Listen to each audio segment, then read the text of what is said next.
The next session will be unleashing the power of great people and organizations. And I have the privilege of leading that session for you. So I'm going to change hats here momentarily to get into the presentation mode, because we're going to be examining how great enduring organizations emerge out of tremendous disruption and grow to dominate their fields.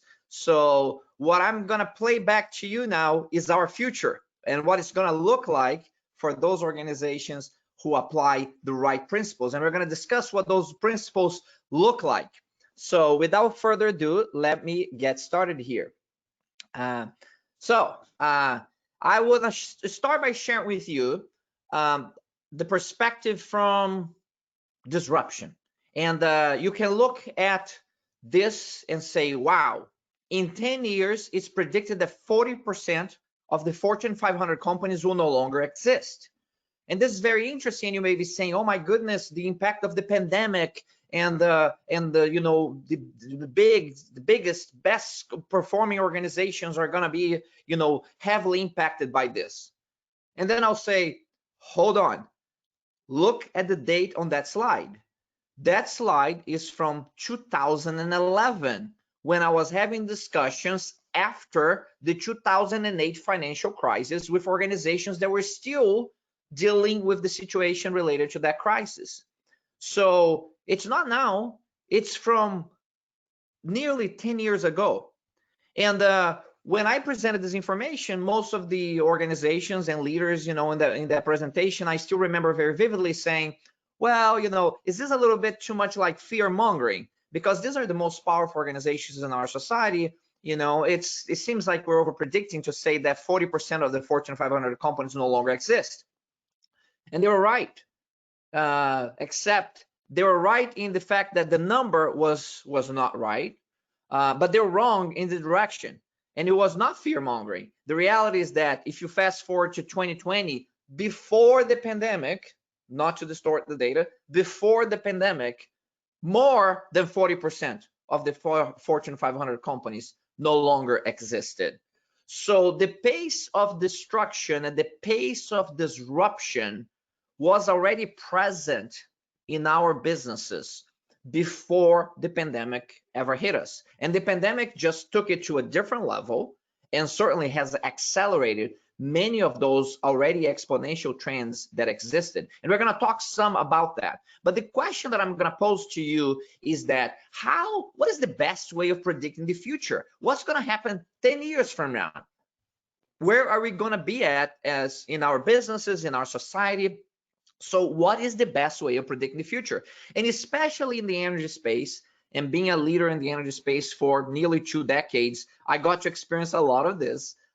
We have this tendency to really fine-tune on predicting the future, and we try to hire the best professionals and experts to help us predict the future. So we get into these big meetings with multi-million-dollar consulting practices coming in and telling us what the future is going to look like. And so we get experts in the room. We get the best forecasting models that we can have. We get the best approaches to scenario planning that we can possibly have. And we feel good about ourselves. But the reality is that all of these people and approaches are wrong. Because, ladies and gentlemen, there is only 2 types of people who predict the future. Those who don't know and those who don't know that they don't know. Because there is no reliable way of predicting the future. The only way to predict the future is by creating it. So how do you create the future then that we're going to prosper on? So I want to pose you a question. I would like for you to use the question box to give your input. So what do you think is most important to determine our success, not just today, but 10 years from now? When we look back 10 years from now, these are 4 factors that I want you to consider. What do you think matters the most in setting that future for us? Is it ideas? Is it methods? Is it technologies? Or is it people? So please go into the question box and answer. And you cannot be on the fence on this one.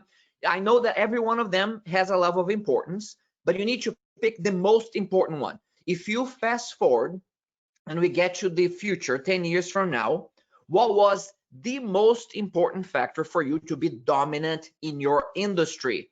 It will be ideas, it will be methods, it will be technologies, or it will be people. So go ahead and start entering your opinion about each one of those, and then I'm going to reassess and give you the results a little bit later on. Excellent. So the concepts that I'm going to talk about are confusing, and the concepts that I'm going to talk about are contradictory, and that's going to be strange, because the world of greatness is what I'm going to be talking about. The world of greatness is a small portion of the overall distribution of all leaders and businesses.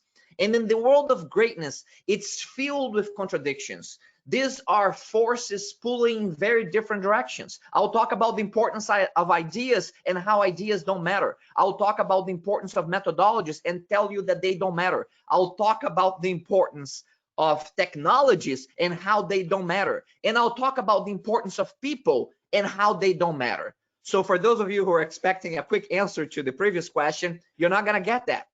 You have to think through this one, because the world of greatness includes forces that pull in very different directions. I'm going to talk about the importance of clear purpose and discipline. I'm going to talk about the importance of incremental improvements and breakthrough innovation. I'm going to talk about the importance of exponential technologies and human values, integrity, trust, collaboration, vulnerability. Because the world of greatness is not an or world. The world of greatness is an and world where these contradictory forces have to be properly blended. So there is no greater contradiction in the world of greatness than these forces of excellence and innovation. Because the world of excellence is all about setting performance standards, about meeting and exceeding those performance standards. It's about squeezing efficiencies out of the system. And that is wonderful, but the world of excellence will not lead you to greatness by itself. In the world of innovation, which tends to somewhat despise excellence and vice versa, the world of innovation is about breakthroughs, is about taking different perspectives of the problem, is about this ongoing pursuit of technology and innovation. But the most innovative organizations are not the ones who become great enduring organizations 10 years from now. So what is the answer for this? It's neither excellence nor innovation. For sure, in the world of excellence, we want to squeeze efficiencies out of the horses we have today. But the world of innovation looks at it and says, I don't get to design a car by squeezing efficiencies out of horses. So how do you blend these things? What you're going to see is that what's necessary for great enduring performance to emerge is a blend of excellence and innovation, where you have clearly performance standards and a culture of excellence, and at the same time you allow within that culture to question the excellence that you have, to take a different perspective of what you currently have and all this excellence that you have created. And once you identify that new perspective, the seed of innovation, the little I, if you will, the great enduring organizations are not the ones who just continuously innovate. They are the ones who are able to get that little I and scale it better than their competitors. And how do you scale innovation? The proper way to scale innovation is by applying excellence to the innovation that you created. So now I have just set up the biggest contradiction of them all. How excellence and innovation have to play together in a culture to advance you towards greatness. Now, what I'm sharing with you is not just what I thought, what I read in a book. These are practical experiences with more than 100 organizations, over 30,000 excellence innovation leaders across all industries in more than 20 countries. I am not a visionary leader who has the ability to predict the future. Nobody does. What you find from those leaders is that they have the ability to experiment on a very often basis. They see what works and what doesn't work, and then they understand why it works, and then they double down on that. And that's what great visionary leaders have. Now, I want to spend a little bit more time on 5 organizations that built this standard of greatness for what became a worldwide program and approach for achieving greatness in organizations. So very quickly, because I'm going to try to summarize 5 weeks of master classes in about 25 to 30 minutes here for you. My specific background, I was a kid who grew up in Brazil. I studied in the United States with a background in engineering, physics, and investment banking. My first job was to work for the electronic giants in Japan, Sony Electronics. So I was super excited, and I'll give you a lesson. And the lesson comes from these companies that not only I had to advise on, but I had to live with the consequences of my advice. So at Sony, the lesson is the following. At the time that I joined Sony, they were the technological leaders in the display world at that time. And as a technological leader and an innovation leader in displays at that time, the lesson is simple. When it comes to real innovation, innovation doesn't care about your gender, your ethnicity, your race, how many certificates you have hanging on the I love myself wall. When it comes to real innovation, there are 4 traits that separate real innovators from the pretenders. And those are the traits that you need to find in your people, in your organization. And they are purpose, they have a strong sense of passion, they have a tremendous level of discipline, and they are incredibly resilient. Purpose, passion, discipline, and resilience separates real innovators in your organization. When I moved to a startup in California that changed the world, that company called Cymer, we went from nothing to over 90% market share as a startup in the semiconductor industry, and revolutionized Moore's Law by applying technologies that allowed microchips to be imaged at very, very small scales to this day. And that company was all about getting the brightest scientists around the world and get them to collaborate. So the lesson from Cymer is the importance of collaborative leadership to scale innovation. Also, a somewhat older lesson that if you do not disrupt yourself, you will be disrupted by external forces, and that's a lot more painful. As I moved on to be the innovation leader for Nestle, the food company, an organization with over 350,000 employees, 585 business units around the world, the question is, how do you impact innovation in an ecosystem that large? And the lesson from Nestle is a deep respect for culture. Culture eats strategy for breakfast. Excellence and innovation, or any initiative that you have, are just side dishes. So you must meet culture where it's at. You must be empathetic to the culture and to the people, and you meet them where they're at, and then you bring them along. The lesson from Black & Veatch, which is an engineering construction company with over 100 years of innovation around under its belt in the energy sector. The message there is very interesting, because you're now working in an ecosystem with over 12,000 pure engineers who love innovation, but also think that their idea is the best one. And there are tremendous fights about how we're going to proceed going forward. And they're not very excited about someone from outside like me coming in and saying, oh, I'm here to help you accelerate innovation. So the lesson there is that in a highly intelligent and skeptical ecosystem, you must develop what we call an improvement in innovation venture capitalist approach. Nobody cares about methodologies. Nobody cares about your knowledge of certain technologies and other industries. What they care about is simply how you're going to create the most value in the shortest time and simplest means. And that's the innovation venture capitalist mindset. Create the most value in the shortest time and simplest means. Another important lesson. And then finally, coming to right onto the oil and gas industry, let's talk about Endeavor. Endeavor was an organization that in 2010 was a $2 billion organization, somewhat mediocre, and then decided to go for extraordinary.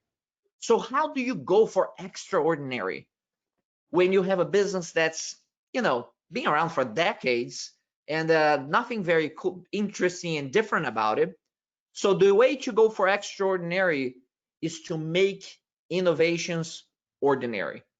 So those are the key principles that I'm going to cover. But I want to show you some results right from the beginning.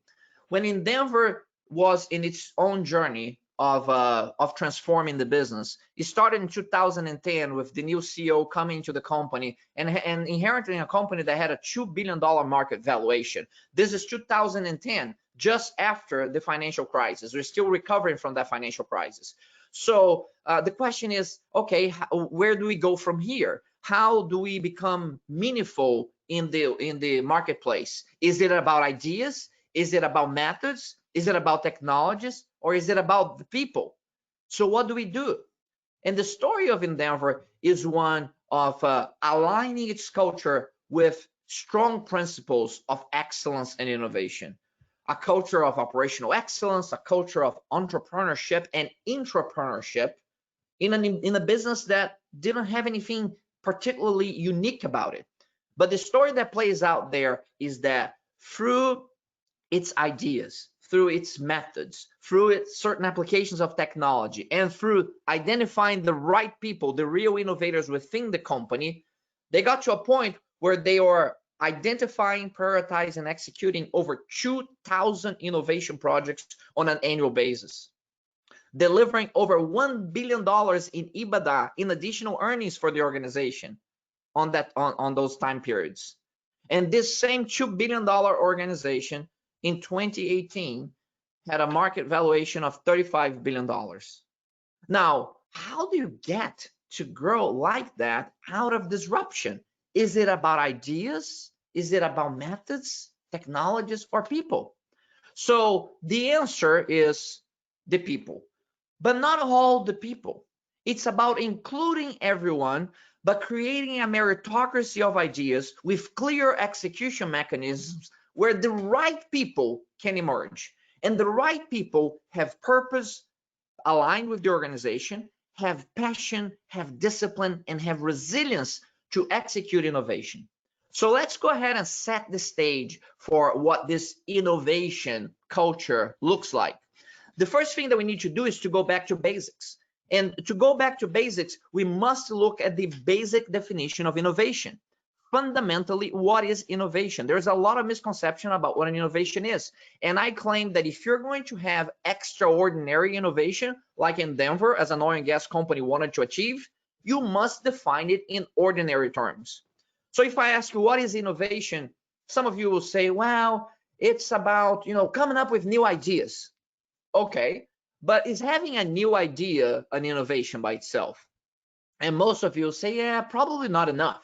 Probably not enough. New ideas are everywhere, but having a new idea by itself is part of the creative process, and that's necessary but not sufficient for innovation. So I, for example, have lots of new ideas, but most of them are not that important, or maybe create value. Oh, okay, that's the magic word.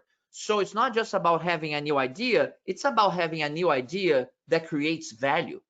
There you go. Now you're getting to a subset of new ideas that create value. Innovation and value creation are always hand in hand. Very good.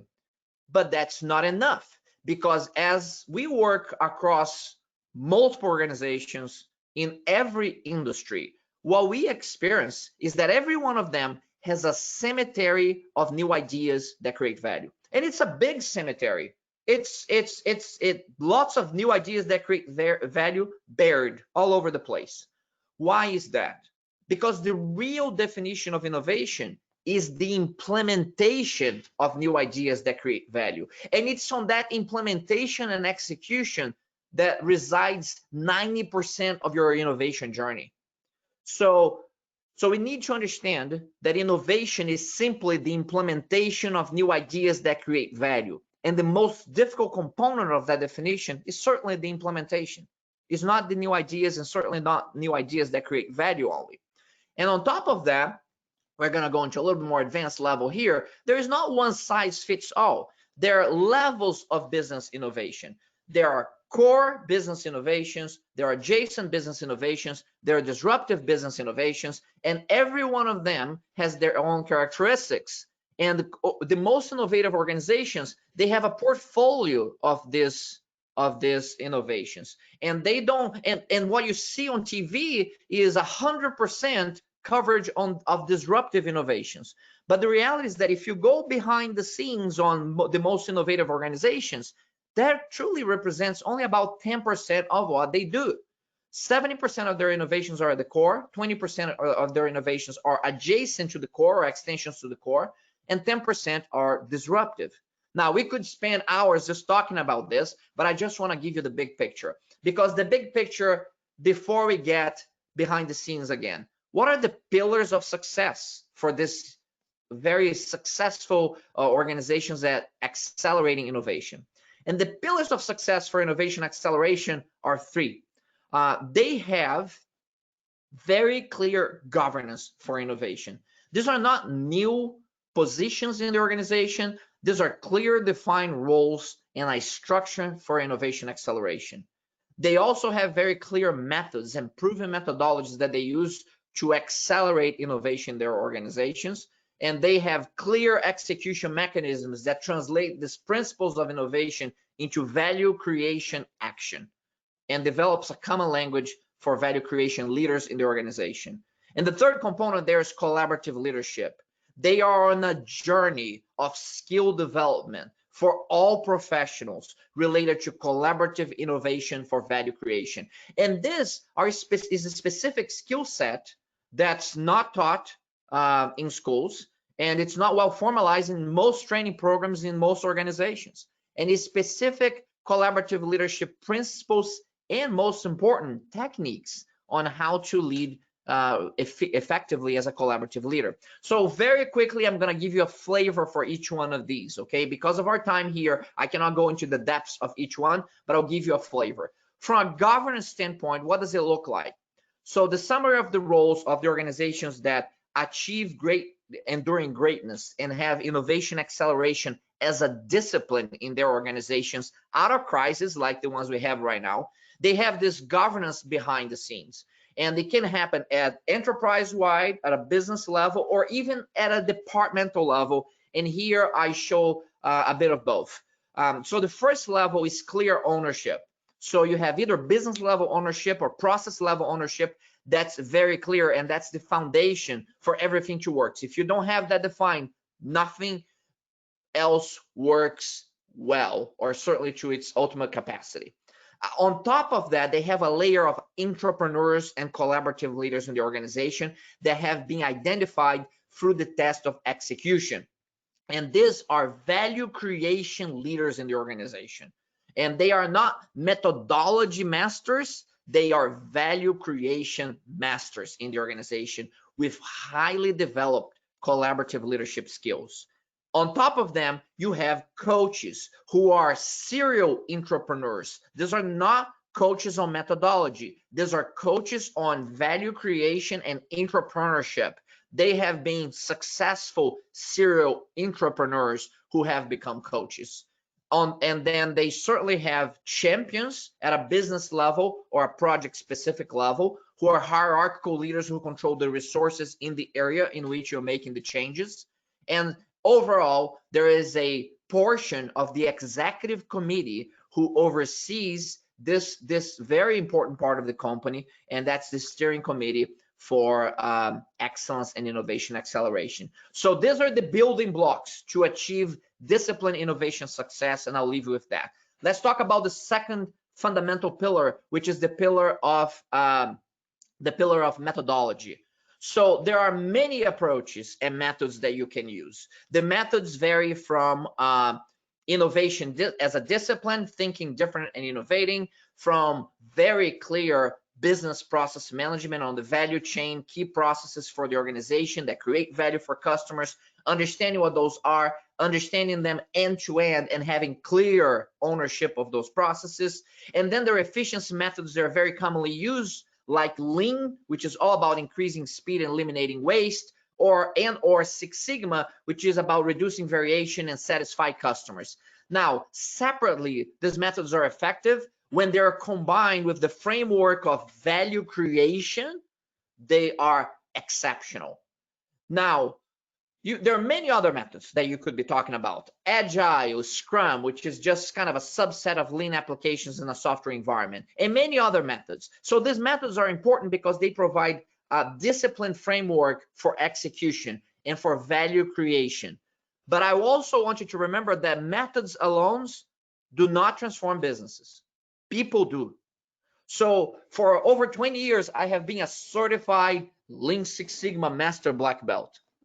For most people, that sounds like a dangerous mental condition. It doesn't help them. They want to know what it's going to do for them. So it's not about the methodology. It's about the ability to have a disciplined approach to create value through innovation. So keep that in mind. Now, the third level, the third pillar, I talk about collaborative leadership and innovation acceleration skills as the third component. So I'll give you a summary here of what that means. For a $1 million startup and organization, that's usually characterized by individual brilliance. You have a founder, a subject matter expert, a technological guru who comes up with a new idea, just brilliant, and is able to build a multi-million-dollar business on that. It's built on that individual's passion, discipline, and resilience. Now, that will stay at that level unless you're able to scale that individual brilliance. So for most organizations to got to be billion-dollar companies, they have figured out how to scale that individual brilliance.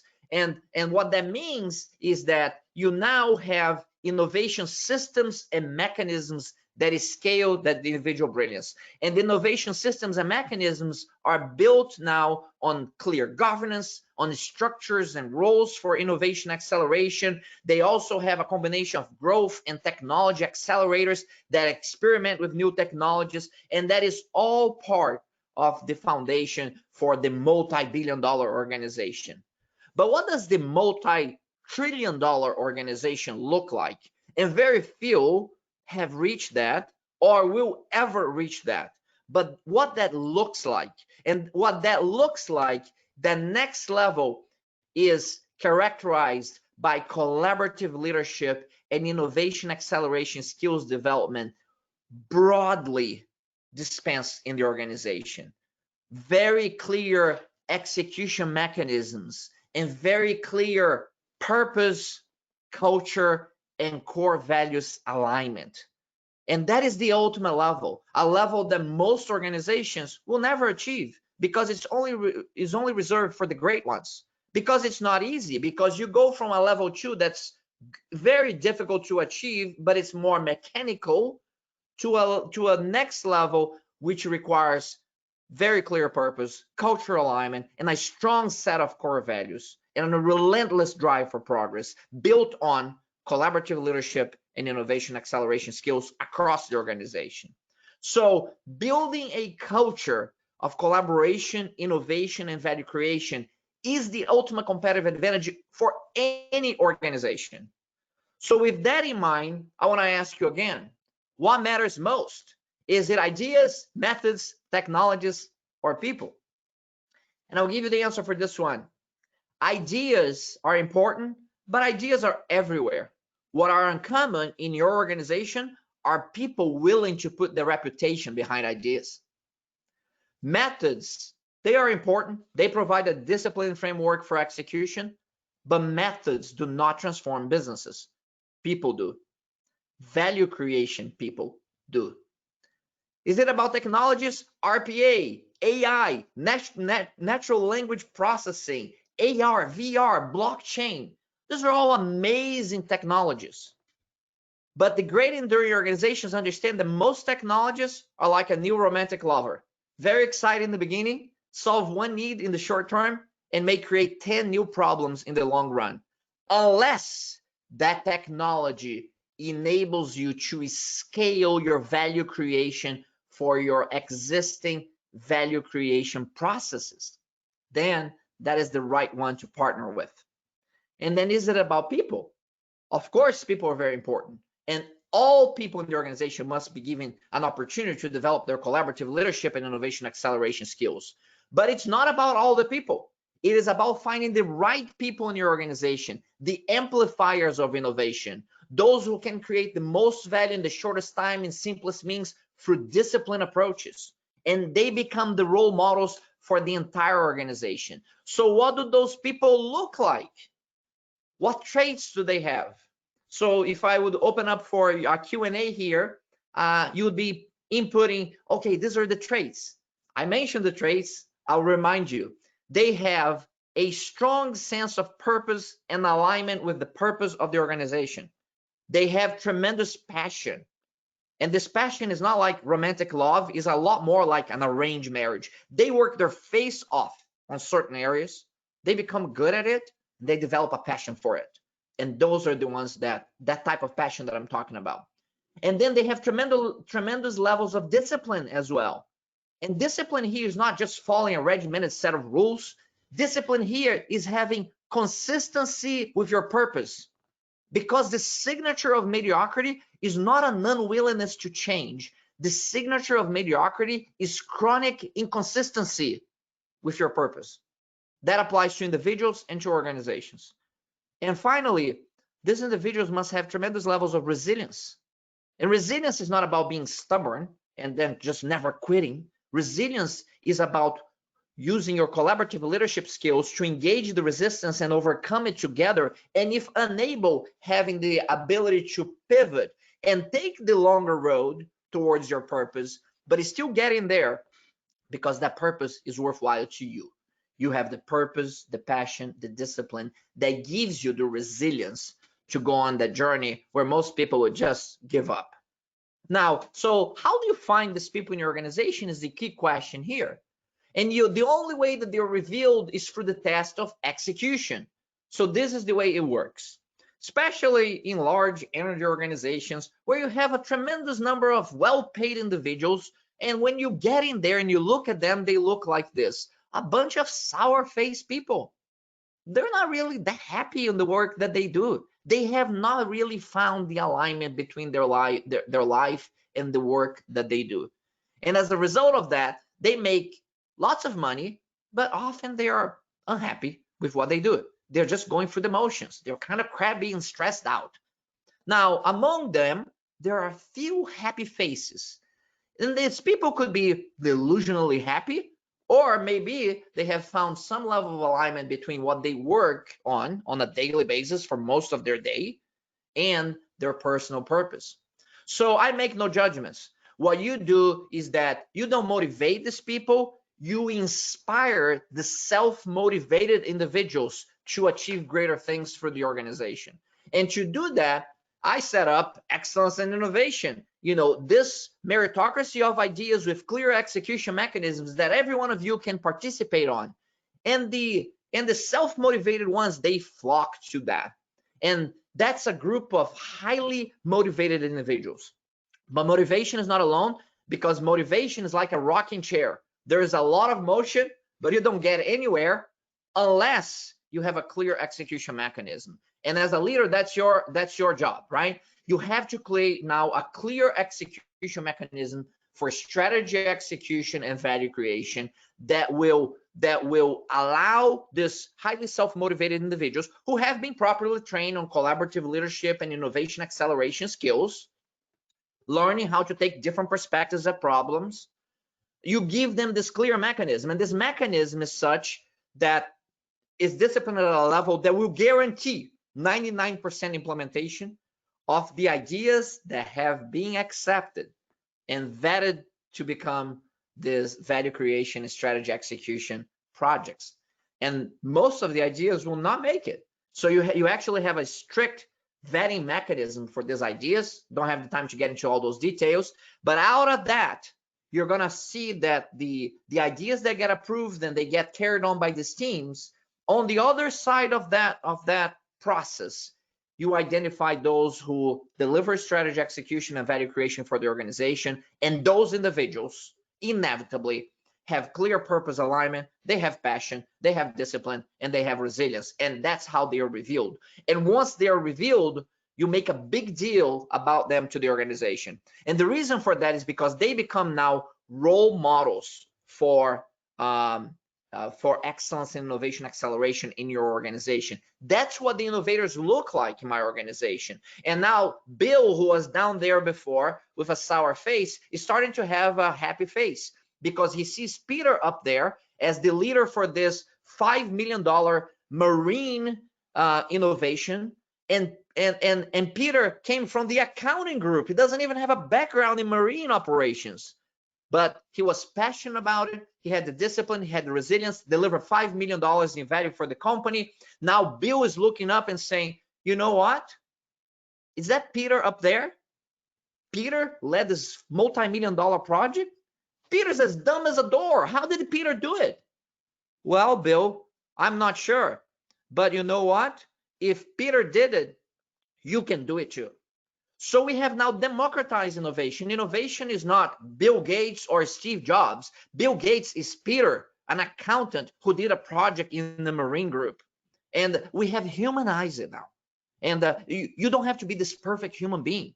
You have weaknesses, but what you do is that you double up on your strengths as a collaborative leader. And once you have that done in the organization at scale, and the ultimate level is when the organization has a clear purpose and people can align the purpose of the organization with their individual purposes, then you become that, you're on the path to become that multi-trillion-dollar organization. This is not easy. Of course, what I'm showing to you here right now is reserved for only the best of the best. And it requires tremendous levels of discipline over a decade or more. Now, let's give you another example here. This is an engineering construction company that implemented Lean Six Sigma, had a great Lean Six Sigma program, 500 people delivering value by year 6, multi-million dollars. They were focused on ideas and methods, and which is fine. Let's do the Lean Six Sigma projects and get the best ideas to be done here and create value. Well, that's good, but during the 2008 financial crisis, we decided that we needed more. And people say, you need more? I mean, that's crazy. Most innovation programs die by year 3. 99% of them die by year 5. You're in year 6. You should be happy and celebrate it. Yes, we are, but we have this relentless drive for progress. So let's experiment. Instead of focus on ideas and methods, why don't we just focus on the concepts that I just mentioned to you? Let's focus on the right people. Let's focus on identifying those with purpose, passion, discipline, and resilience, and then we teach them the methods. What do you think about that? Wonderful. But if it fails, it's your fault, José. All right, CEO, you gave me leeway. Let's try that. We did it, and out of a financial crisis, we got same or better results. And better and better and exponentially better results. We got 8-fold increases in value creation and 10-fold increases in voluntary participation globally. The company won the Engineering Construction Global Award of Excellence for accelerating innovation in the industry. It was ranked the #1 US private company for leaders and leadership development by Chief Executive Magazine and won the Global Business Transformation and Operational Excellence Award in the energy industry. Now, I want to summarize this for you. The innovation leaders who are going to catapult you to success 10 years from now, if you create the right systems for them, they don't work for Google and Tesla and Facebook. They work for your own organization right now. Most of the people there don't think they are the innovative type, but the innovators are within you. It's your job to create a system where they can raise, a meritocracy of ideas with clear execution mechanisms, where this value creation leaders can emerge and show you what they can do. You have to help them develop different perspectives of problems because some of them don't have that background on innovation as a discipline. So you teach them how to take different perspectives of problems. You support them so that they have the courage to step up and take on these leadership roles. The difference between fear and excitement is largely what our brain labels it if we risk manage the situation. You have to change their mindset. You have to give them support to take that step in a safe manner, yet it requires courage. And ultimately, as a leader, you have to create an environment where great people and great ideas can connect. And that's your job as a leader. So my last message here is that let's get actionable. So nobody can predict the future. You don't know if another pandemic is going to happen 100 years from now, 10 years from now, or maybe in 2021 when you think everything's going to go back to normal. So you must take disciplined action now, and those disciplined actions will benefit you, and 10 years from now you'll be better off regardless of what happens. And those disciplined actions include: be clear on what your purpose is as an organization and be consistent with it. And right now is the time to live your core values. In moments of stress, we show our real values. This is the time for you to cast the shadow of leadership and core values in your organization. You must build an innovation governance, and you can start incredibly small in your own department if needed. This does not need to be done across major organizations like I share with you. This can start small in scale, but you must have the fundamental innovation governance in place and a meritocracy of ideas with clear execution mechanisms. You must make that accessible to everyone in the organization, so that because your innovators are going to come from places where you don't expect. You have to invest in your people. Smart companies are investing in their people right now. They're developing their collaborative leadership and innovation acceleration skills and techniques right now, because they're going to pay off for years and years to come. And you have to create a system and let the test of innovation execution reveal those among you who have the purpose, the passion, the discipline, and the resilience to collaboratively lead innovation for value creation. Now, to summarize this, none of us have the ability to predict the future, but we all know that building a culture of excellence and innovation, which is very hard because excellence and innovation pull in different directions, as we discussed before, but building a culture of excellence and innovation becomes your ultimate competitive advantage regardless of market conditions. Your greatest strength is inside if you're able to harness the power of your people in your organization. So for us to continue this journey, you can follow us on LinkedIn, you can send me an email, you can check our site, but send me a note, follow up the discussion on there. And right now, I'm just going to take some questions that you have here with a few minutes that we have available. So let's take a look at questions that you may have. So I'm looking at the question box here right now for your questions. And I'm looking at what your inputs has been on people, the technologies. Most people went with people, which is interesting. What questions do you have based on what I have shared with you? And some of the questions that have already popped up here include, this is great. I have, this is a great review of innovation acceleration in times of uncertainty and rapid change, like right now. But my problem is that I don't have access like you do, José, to C-level folks in the organization. And it seems like my senior leaders don't really understand the value of innovation and creating the systems like that. It's a very good question, very good question. So you have two options. One option is to replace your CEO, which is probably not very feasible for you. And the second option is for you to build from the ground up. And the way that you do that is by applying these principles at a very local level. It could be that you are the leader of a business unit. It could be that you're a leader of a department. It could be that you are a leader of a subgroup in a department.